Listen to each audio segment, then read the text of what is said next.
شروع کرتا ہوں اللہ کے نام سے جو بڑا مہربان اور نہایت رحم کرنے والا ہے۔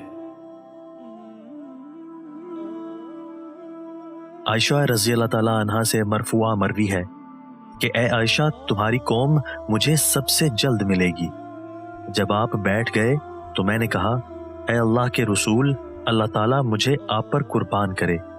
آپ ایسی بات کہتے ہوئے گھر میں داخل ہوئے جس نے مجھے گھبراہٹ میں ڈال دیا۔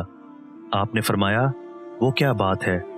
عائشہ رضی اللہ تعالیٰ عنہا نے کہا، آپ کا خیال ہے کہ میری قوم آپ کی امت میں سب سے پہلے آپ سے ملے گی؟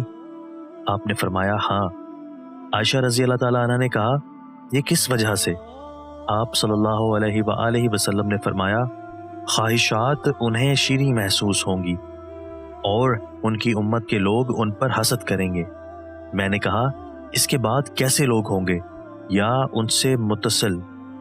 آپ صلی اللہ علیہ وآلہ وسلم نے فرمایا، ٹڈی یا چونٹی کی طرح طاقتور لوگ کمزوروں کو کھائیں گے یہاں تک کہ ایسے ہی لوگوں پر قیامت آ جائے گی۔ عائشہ رضی اللہ تعالیٰ عنہا نبی کریم صلی اللہ علیہ وآلہ وسلم سے بیان کرتی ہیں، آپ صلی اللہ علیہ وآلہ وسلم نے فرمایا، 3 باتیں ایسی ہیں جن پر میں قسم کھاتا ہوں، اللہ تعالیٰ اس شخص کو جس کا اسلام میں کوئی حصہ ہے اس آدمی کی طرح نہیں بنائے گا جس کا اسلام میں کوئی حصہ نہیں۔ اور اسلام کے 3 حصے ہیں، روزہ، نماز اور صدقہ۔ اللہ تعالیٰ ایسا نہیں کہ ایک بندے کو دنیا میں دوست بنائے اور قیامت کے دن اس کو کسی اور کے حوالے کر دے۔ اور جو شخص جس قوم سے محبت کرے گا قیامت کے دن انہی کے ساتھ آئے گا۔